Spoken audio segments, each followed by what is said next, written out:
নমস্কার, অতসীর গৃহকোণে সকলকে স্বাগত জানাই। কাছে দূরে যে মানুষ আমার ব্লগটি দেখছেন তাদেরকে অসংখ্য ধন্যবাদ। এই দেখুন কি সুন্দর পিটুনিয়ার ফুলটা ফুটেছে না। আমি অফিস থেকে ফিরে এসে যখন জল দিতেই আসলাম গাছগুলোতে, তখন দেখলাম বেশ সুন্দর একটা ভিডিও করে নিলাম। এরপর সন্ধে আরতি দিয়ে আমি একটু মোমবাতি জ্বালাতে ভীষণ ভালোবাসি। মোমবাতি জ্বালিয়ে দিয়ে তারপরে চায়ের জোগাড় করতে চলে এলাম। চা খেতে খেতে ভাবনা চিন্তা চলতে থাকে, আর তার সঙ্গে সঙ্গে পরিষ্কারও চলতে থাকে যে কি করব না। এই যে ফুলটা, আজকে ফুলটার দিকে তাকিয়েই ছিলাম। ফুলটা এত সুন্দর লাগছে, কিছুদিন ধরে বেশ নোংরা হয়েছিল, আজকে পরিষ্কার করেছি সকালবেলা, সেজন্য দেখতেও বেশ সুন্দর লাগছে। আর আজকে আমি ডাইনিং টেবিলটা একটু নতুনত্বের ছোঁয়া দিতে চাই। নতুনত্ব বলতে আহামরি কিছু না, মানে জাস্ট এই ওপরের যে ট্রান্সপারেন্ট শিটটা বেশ কিছুদিন ধরে নোংরা হয়ে পড়ে আছে, সেই নোংরাটা ট্রান্সপারেন্ট শিটটা একটু তুলে দিলাম। দেখুন এইটা আমার 2-2.5 বছর টেবিল ক্লথটা হয়ে গেছে, কিন্তু নতুনের মতন আছে ওই ট্রান্সপারেন্ট শিটটার জন্য। ট্রান্সপারেন্ট শিটটার দিয়ে থাকলে কি হয়, বাচ্চারা যতই খাবার ফেলুক আর যাই ফেলুক, কিছু নিচে পর্যন্ত পৌঁছায় না। সেই জন্য এটা দেখতেও সুন্দর লাগে বেশ। আপনারা যাদের বাড়িতে বাচ্চা আছে তাদের এটা ব্যবহার করে দেখতে পারেন।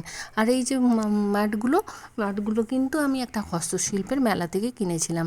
ম্যাটগুলো এত সুন্দর, মাদুরের কাঠি দিয়ে তৈরি।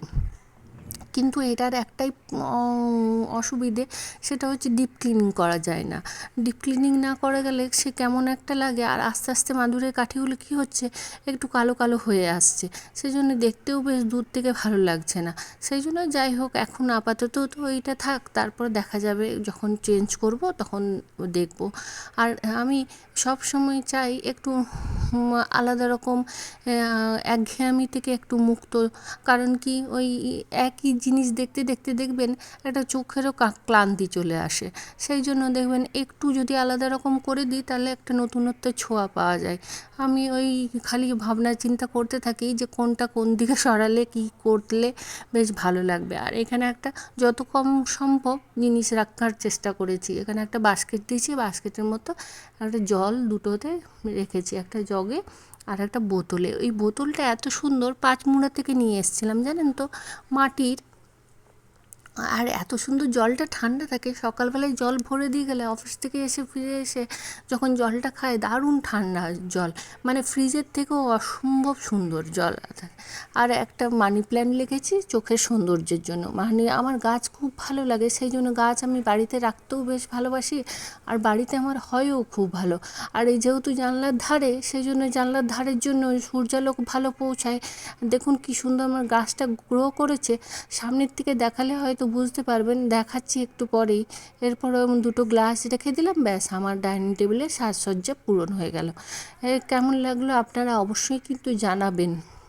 এই আমার ডাইনিং টেবিলের সজ্জা কেমন লাগলো।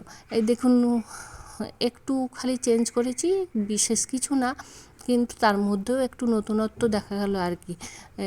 আর এই যে মানি প্ল্যান্টটা এত সুন্দর গ্রো করেছে, দারুণ লাগছে দেখতে। মানি প্ল্যান্টটা খুব সুন্দর সবুজ সতেজ হয়ে আছে একদম।